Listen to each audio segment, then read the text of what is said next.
चलिए बेटा last part की तरफ चलते हैं। हमने अभी तक फर्टिलाइजेशन क्या था बेसिक बस इतना जाना था। अब हम ये जानेंगे फर्टिलाइजेशन कैसे कैसे हो सकता है। दो तरह का फर्टिलाइजेशन, एक एक्सटर्नल और दूसरा इंटरनल। एक्सटर्नल यानी बॉडी के बाहर होगा, इंटरनल यानी बॉडी के अंदर होगा। कौन ज्यादा एडवांस फीचर है, एक्सटर्नल या इंटरनल? इंटरनल ज्यादा एडवांस है। क्यों? क्योंकि यहाँ पे गैमेट्स के फ्यूज होने का चांसेस बहुत ही हाई होता है। एक्सटर्नल में सोचो ना, एक स्पर्म रिलीज कर दिया या पॉलन रिलीज कर दिया, वो हवा की तरफ उड़ रहा है। मान लो किसी प्लांट पे जाके चला भी गया तो इसका क्या भरोसा कि वही स्पीशीज का प्लांट हो? चांसेस तो बहुत कम हो जाता है ना। तो एक्सटर्नल फर्टिलाइजेशन थोड़ा वेस्टफुल होता है, वहां बहुत गैमेट बर्बाद हो जाता है। इंटरनल एकदम से काम का होता है। इंटरनल में कहा गया बॉडी के अंदर होगा, यहाँ पे सिनगैमी यानी fertilisation occurs inside the body of organism. Number of sperm यहाँ भी ज्यादा होता है क्योंकि यहाँ नेचुरल सिलेक्शन हो रहा होता है ना। जो स्पर्म सबसे फिट होगा, सबसे फास्ट होगा, जिसका शेप सबसे बेस्ट होगा, वही फ्यूज करेगा। एक्सटर्नल, यहाँ पे great synchrony is required between release of gamete. Synchrony यानी किस्मत, कोऑर्डिनेशन। अगर दोनों गैमेट एक साथ रिलीज नहीं हुआ तो बात बेकार है। जैसे मान लो कोई एक मेल इंसेक्ट है, फीमेल इंसेक्ट के पास जाके स्पर्म रिलीज कर दिया, लेकिन फीमेल उसको एक रिलीज नहीं करेगी, कोई काम का है वो? तो भले ही पास पहुंचा दिया लेकिन काम का नहीं। तो great Synchrony release of gametes में होने चाहिए, दोनों गैमेट सेम समय पे रिलीज हो। ठीक है, अच्छा एग्जांपल देख लो, एल्गी, फिश और एम्फीबियन। फिश में भी कार्टिलेजिनस और बोनी फिश अलग अलग होता है।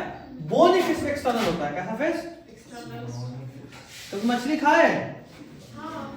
दो तरह का मछली, एक जिसमें कांटा होता है, एक में नहीं होता।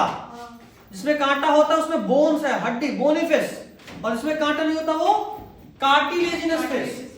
तो बोनी फिश में एक्सटर्नल होता है और कार्टिलेजिनस फिश में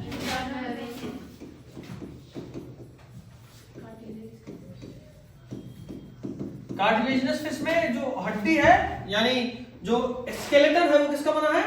कार्टिलेज का। बोन्स नहीं होते वहां, हड्डी नहीं होता। इसमें हड्डी होता है। किसमें? Bony fish. ठीक है, चलिए अब तो फर्टिलाइजेशन भी हो गया। अब क्या भाई? फर्टिलाइजेशन के बाद का काम जिसको बोलेंगे post fertilisation event. Event of sexual reproduction after the formation of zygote. क्योंकि स्पर्म और एग जब फ्यूज कर गया तो क्या बना? जाइगोट। एन या 2n होगा? Zygote 2n। Very good. अब देखो जाइगोट 2-3 बार हर सेक्सुअल रिप्रोडक्टिव ऑर्गेनिज्म में बनेगा, क्योंकि जाहिर सी बात है गैमेट फ्यूज होगा तभी सेक्सुअल रिप्रोडक्शन है, और गैमेट फ्यूज होगा तो जाइगोट बनेगा। दूसरा, डेवलपमेंट ऑफ जाइगोट डिपेंड करता है लाइफ साइकिल पे। अब देखो दो तरह का बॉडी होता है ना, हैप्लॉइड और डिप्लॉइड। बॉडी भी तो दो तरह का होता है। जाइगोट कैसा है? डिप्लॉइड। ये तो कंफर्म है, डिप्लॉइड है। अगर मान लो इसके बाद जो बॉडी बनना है वो डिप्लॉइड बनेगा, अगर तो यहां पे होगा, तो जो बॉडी बनेगा वो कैसा बनेगा? डिप्लॉइड। जैसे हमारे में बच्चा 2n बना, वो माइटोसिस शुरू करता है और बनाता है। दूसरा है जहां बॉडी हैप्लॉइड बनना है, उस केस में क्या होगा? जाइगोट में क्या हो जाएगा? तो जो बॉडी बना कैसा बनेगा? एन। ठीक।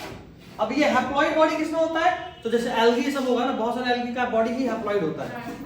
ब्रायोफाइट में भी होता है। अगर बॉडी ही हैप्लॉइड है तो गैमेट कैसे बनाएगा? हैप्लॉइड ही। गैमेट तो हमेशा ही हैप्लॉइड होगा। तो मान लो ये बॉडी हैप्लॉइड है, गैमेट कैसे बनाएगा? माइटोसिस या मियोसिस? गैमेट कैसे बनेगा? n या 2n? अब ये गैमेट उसी तरह एक और गैमेट बना, दोनों फ्यूज करा, वो भी n, और दोनों जब जाइगोट बनाएगा तो फिर से क्या बनाएगा? फिर से इसमें मियोसिस होगा और क्या बन जाएगा? बॉडी। समझ लो कैसे चलेगा साइकिल। बाकी बच्चों को कंफ्यूज कर रहा होगा, इसलिए इसको क्लियर करो, बस इतना दिमाग में रखना है आपको।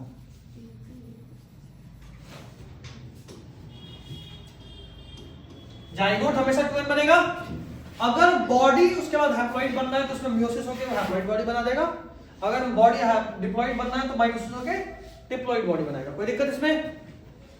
चलिए last, zygote is the vital link that ensures the continuity of species. Zygote एक ऐसा लिंक है जो कंटिन्यूटी ऑफ स्पीसीज को मेंटेन रखता है, यानी मेरे बाद मेरा बच्चा भी इंसान बनेगा ना, तो हम रहे ना रहे मेरा बच्चा तो रहेगा। तो मेरे और मेरे बच्चे का लिंक क्या है जो हम दोनों में जुड़ा कॉमन था? जाइगोट, है ना? मेरा स्पर्म से बना है जाइगोट, मां के तो एक से भी बना, उसके शरीर में भी जुड़ा हुआ था, और बाद में हम दोनों के बॉडी के सेल से मिला हुआ मिलकर बना हुआ चीज अलग हुआ और एक नया बॉडी बना दिया। तो हम दोनों उसके फॉर्म में जिंदा है।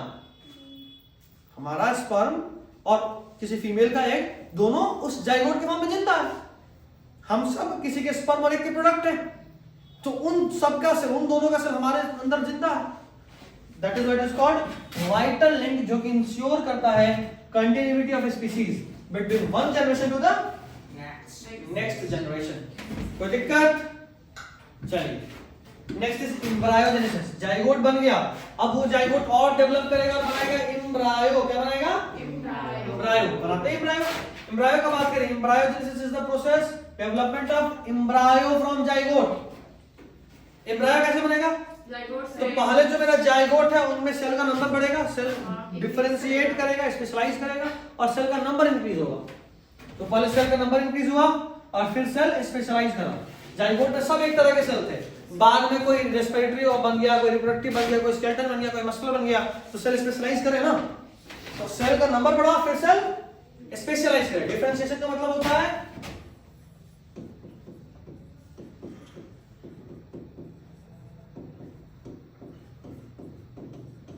डिफरेंशिएशन का मतलब होता है स्पेशलाइजेशन।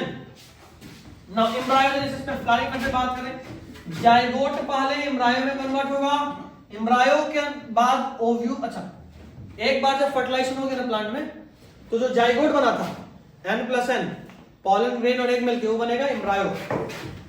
जो ओव्यूल था वो बाद में किसमें कन्वर्ट हो जाएगा? सीड में। जो ओवरी था, फ्लावर में ओवरी होता है ना, ओवरी किसमें कन्वर्ट होगा? फ्रूट में। और इस फ्रूट को कवर करने के लिए थिक वॉल होता है, मोटा वॉल, उसको बोलते हैं पेरिकार्प। बस हो गया, खत्म। ठीक है? अब स्पेशली कैसे होता है ये चीज, कैसे होता है ये एक अलग चैप्टर में पढ़ना है, सेक्सुअल रिप्रोडक्शन फ्लावरिंग प्लांट्स।